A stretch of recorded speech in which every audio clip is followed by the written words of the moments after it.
Hello guys, welcome back to my channel. आज हम बात करेंगे टॉर्नेडो गर्ल 2 के एपिसोड 23 के बारे में। अगर आपको ये वीडियो पसंद आए तो प्लीज इसे लाइक कर दीजिए और मेरे चैनल को सब्सक्राइब कर दीजिए ताकि आपको इसकी नोटिफिकेशन मिलती रहे। तो चलिए बिना देरी के एक्सप्लेनेशन स्टार्ट करते हैं। एनशु बायशाओ से कहती है, शांगान जब फेंगुन हॉल से चला गया तो वो फेंगुन हॉल से रिवेंज लेना चाहता था। वो तुम्हें एक मशीन बनाना चाहता था जो सिर्फ जीतने के बारे में ही सोचता है और वो तुमसे तिंगी को हरा के अपना रिवेंज पूरा करना चाहता था और वो बायशाओ को तिंगी के इस हालत के लिए जिम्मेदार ठहराती है। बायशाओ ये और बर्दाश्त नहीं कर पा रही थी। वो बार बार उनसे रिक्वेस्ट कर रही थी, प्लीज और मत कहो। शांगान कहता है इसमें बायशाओ की कोई भी फॉल्ट नहीं है। इंशु कहता है सिर्फ उसकी फॉल्ट नहीं है, आपकी भी है। तभी बायशाओ वहाँ से चली जाती है। बायशाओ बारिश में भीगते हुए शांगान और तिंगहाओ के उस बातों के बारे में सोच रही थी जब वो लोग बार बार बायशाओ को कंपटीशन में जाने के लिए मना कर रहे थे।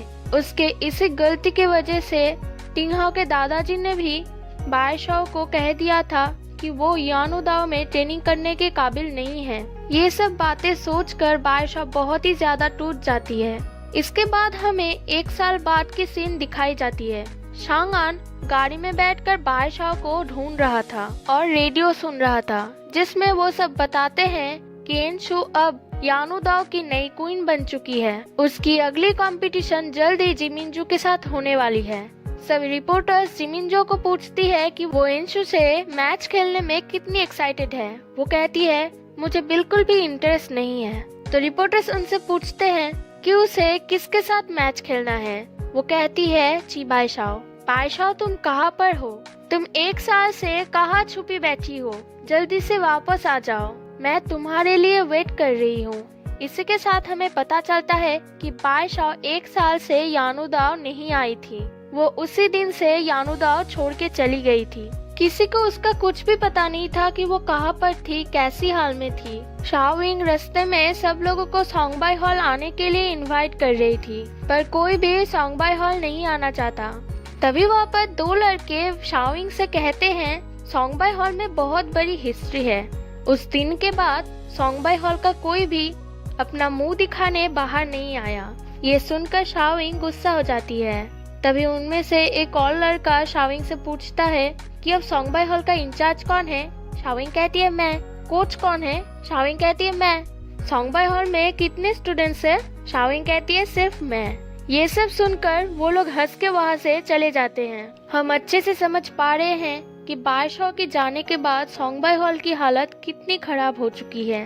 फाइनली हम बायशाओ को देख पाते हैं। बायशाओ अपना आइडेंटिटी, अपना हेयर स्टाइल सब कुछ बदल कर यानुदाओ से बहुत दूर आकर रह रही थी। सब लोग उसे वहाँ पर शाओची नाम से जानते थे। वो यहाँ पर बोर्ड साफ करने की काम करती है। तभी वहाँ पर उसकी बहुत अच्छी फ्रेंड शाओई आती है। वो हर वक्त शॉपिंग करती है और टीवी पे यानुदाओ की कंपटीशन देखती है, इसलिए उसकी हिस्से के काम बायशाओ कर देती है। शाओई से हमें पता चलता है कि बायशाओ अपना लाइफ खुलकर नहीं जी रही थी। वो शॉपिंग भी नहीं करती है और एक साल से वो हंसती भी नहीं है। वो हर वक्त मायूस रहती है। शाओई के जाने के बाद बायशाओ फिर से तिंगी के बारे में सोच रही थी। हॉस्पिटल में जब तिंगी और बायशाओ एडमिट थे तब तिंगहाओ तिंगी को ट्रांसफर करवा दिया था। ये जानकर बायशाओ तिंगहाओ को रिक्वेस्ट कर रही थी कि उसे तिंगी के पास रहना है। वो सब लोगों से ज्यादा तिंगी की ध्यान रखेगी। तिंगहाओ बायशाओ पे अब बिल्कुल भी ट्रस्ट नहीं करता। वो कहता है मैंने तुम्हें और शांगान को बार बार कहा था कि कंपटीशन में मत जाओ, पर क्या तुम लोगों ने मुझ पर ट्रस्ट किया था? मैंने तिंगी से भी कहा था कि बायशाओ के पैरों में इंजरी है, प्लीज उसे हर्ट मत करना वरना वो कभी भी यानुदाओ में खेल नहीं पाएगी। पर आज कौन हॉस्पिटल में है? मेरी बहन। बायशाओ बहुत माफी मांगती है पर तिंगहाओ उसकी एक भी बात नहीं सुनता और कहता है तुम और मैं खुशियाँ डिजर्व नहीं करते हैं। आज से मैं और तुम दोनों ही कभी भी खुश नहीं रह पाएंगे। हम समझ पाते हैं कि बायशाओ पर तिंगहाओ के इस बातों का कितना असर पड़ा है। वो यानुदाओ में सब खुशियाँ छोड़ के यहाँ पर चली आई ताकि वो हमेशा दुख के साथ जी पाए। शाओविंग कैलकुलेट कर रही थी तभी वहाँ पर शेनबो आता है और वो शाओविंग को चेक देता है जो बायशाओ उसकी दोस्त शाओवी के नाम से हर महीने तिंगी के लिए भेजती है। वो लोग समझ जाते हैं कि ये बायशाओ ने भेजी है, इसलिए शाओविंग तुरंत शांगान को कॉल करती है। शांगान बायशाओ को ढूंढने के लिए उसी जगह पर जाता है, पर वो दोनों बहुत पास होके भी एक दूसरे को नहीं देख पाते। बायशाओ जब बस में चढ़ रही थी तब शांगान उसे देख लेता है और बस के पीछे भागता है। बायशाओ बस के लिए पैसे लाना भूल गई थी, इसलिए शांगान बस में चढ़ते ही बायशाओ के भी पे कर देता है। शांगान की आवाज सुनकर बायशाओ बहुत ज्यादा इमोशनल हो जाती है और तुरंत शांगान बायशाओ को हक कर लेता है और वो दोनों बहुत ही ज्यादा इमोशनल हो जाते हैं। शांगान बायशाओ के लिए वरीड फील कर रहा था, पर बायशाओ उसे हाथ भी नहीं लगाने देती। बायशाओ शांगान पर गुस्सा होती है कि वो यहाँ पर क्यों आया है। वो मन ही मन इंशु के उस बातों के बारे में सोच रही थी। शांगान उसे समझाने की कोशिश करता है कि उसने जो कहा था ऐसा कुछ भी नहीं है। तभी बायशाओ कहती है, मैं आपको दोष नहीं दे रही हूँ, मैं यानुदा और वहाँ पर रहने वाले किसी भी इंसान के साथ कोई भी रिलेशनशिप नहीं रखना चाहती। प्लीज आप चले जाइए और मुझे शांति से यहाँ पर रहने दीजिए। शांगान कहता है, तिंगी के उस इंसिडेंट में तुम्हारी कोई भी फॉल्ट नहीं है। बायशाओ कहती है, अगर मेरी नहीं है तो किसकी है? मैं इस 1 साल में कैसी हालत में रह रही हूँ आप सब नहीं समझ पाओगे। मैं रोज यहाँ पर खड़े होके सनराइज और सनसेट देख सकती हूँ, पर सीनियर तिंगी वो हर वक्त बेड में ही सोए रहते हैं, वो ये सब नहीं देख सकते, इसलिए मैं इतना सा भी डिजर्व नहीं करती हूँ। शांगान कहता है, तुम नहीं जाना चाहती हो मैं समझता हूँ, पर प्लीज मुझे तुम्हारे साथ रहने दो। बायशाओ कहती है, आपके यहाँ पर रहने से कुछ भी ठीक नहीं होगा, और वो वहाँ से चली जाती है। बायशाओ बोट साफ कर रही थी, तभी वहाँ पर शाओवी आती है और वो बायशाओ से कहती है, मैं टीवी देखूंगी, क्या तुम प्लीज मेरे लिए काम कर दोगे? और बायशाओ कहती है, ठीक है। तभी वहाँ पर शांगान आता है और बायशाओ के हाथ से वो कपड़ा लेकर खुद बोट साफ करने लगता है। बायशाओ ये देखकर हैरान हो जाती है। तभी शाओवी कहती है, मैंने कभी भी नहीं सोचा था मैं इस हैंडसम लड़के को फिर से देख पाऊंगी।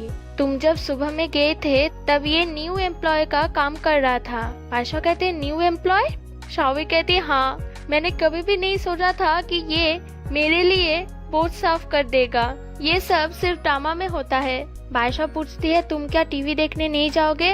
शाओवी कहती है, नहीं, टीवी देखने से अच्छा है इस हैंडसम लड़के को देखना। जब वो सब एक साथ खाना खा रहे थे तब शाओवी बहुत खुश थी और कह रही थी, क्या वो मुझे देख रहा है? वो मुझे फॉलो क्यों कर रहा है? बायशाओ ये सुनकर खांसने लगती है। ये देखकर शांगान उसे याकुल देकर चला जाता है। शाओवी वो याकुल ले लेती है और कहती है, ये मेरी कितना केयर करता है, अगर ये मुझे प्रपोज करेगा तो मैं क्या कहूँगी? बायशाओ ये सुनकर फिर से खांसने लगती है। तभी शांगान फिर से याकुल बायशाओ को देता है। ये देखकर शाओवी बायशाओ को वो याकुल पीने के लिए कहती है। बायशाओ शांगान से बात करने के लिए उसके पीछे आती है और वो शांगान से पूछती है, क्या आप यहाँ पर ही रहेंगे? शांगान कहता है, हाँ, मैं तुम्हारे साथ रहना चाहता हूँ। तो बायशाओ दूसरी जगह शिफ्ट होने की सोच रही थी। शांगान कहता है, तुम जहाँ भी जाओगी मैं तुम्हें वहाँ पर फॉलो करूँगा, इसलिए तुम अपना काम करो, मैं तुम्हें डिस्टर्ब नहीं करूँगा। ये कहकर वो वहाँ से चला जाता है। तभी शाओविंग शांगान को कॉल करती है और पूछती है कि बायशाओ कहाँ पर है। बायशाओ और शाओवी जब काम कर रहे थे तो शाओवी बायशाओ से पूछती है कि क्या तुम मेरे साथ उस हैंडसम लड़के को हाय कहने चलोगे? बायशाओ मना कर देती है तो शाओवी खुद जाने लगती है। तब उसकी पैर फिसल जाती है और उसके धक्के से बायशाओ बोट से नीचे गिर जाती है। बायशाओ को डूबते हुए देखकर शाओवी मदद के लिए पुकारती है। तभी शांगान जल्दी से आकर बायशाओ को बचा लेता है। शाओवी ये देखकर बायशाओ से कहती है, तो ब्रदर शांगान तुम्हारे बॉयफ्रेंड है। यह सुनकर बायशाओ मना कर रही थी। तब शाओवी कहती है, कपल्स के बीच में तो छोटी छोटी झगड़े होती ही रहती है ना ब्रदर शांगान? शांगान कहता है, ऐसा कुछ भी नहीं है। बायशाओ अनकंफर्टेबल होकर वहाँ से चली जाती है। तब शाओवी शांगान से कहती है, आप ये सब मुझ पर छोड़ दो, मैं आप दोनों के बीच में सब कुछ ठीक कर दूंगी। जब वो सब काम कर रहे थे तब शाओवी शांगान को बायशाओ के बहुत ही करीब लाने की कोशिश कर रही थी। बायशाओ जहाँ भी जा रही थी शाओवी शांगान को उसके पीछे पीछे जाने के लिए कह रही थी। शांगान और बायशाओ जब बैठे हुए थे तो शांगान बायशाओ को तिंगी के कंपटीशन के कुछ क्लिप्स दिखाते हैं। बायशाओ पहले देखना नहीं चाह रही थी, पर शांगान कहता है, मैंने ये बहुत बार चेक करके रेडी किया है, तुम अच्छे से इसे देखो। और हम देख पा रहे हैं कि टिंगी के हर कंपटीशन में कुछ सेकंड्स के लिए उसकी सिर घूम रही थी। बादशाह ये देखकर हैरान हो जाती है। शांगन कहता है जब कोई कम समय में बहुत ज्यादा करने की कोशिश करती है तो उसके एक्सीडेंट होने की चांस बहुत बढ़ जाती है। टिंगी के सिर पे बार बार चोट लगने से वो हर कंपटीशन में थोड़ी देर के लिए लो हो जाती है।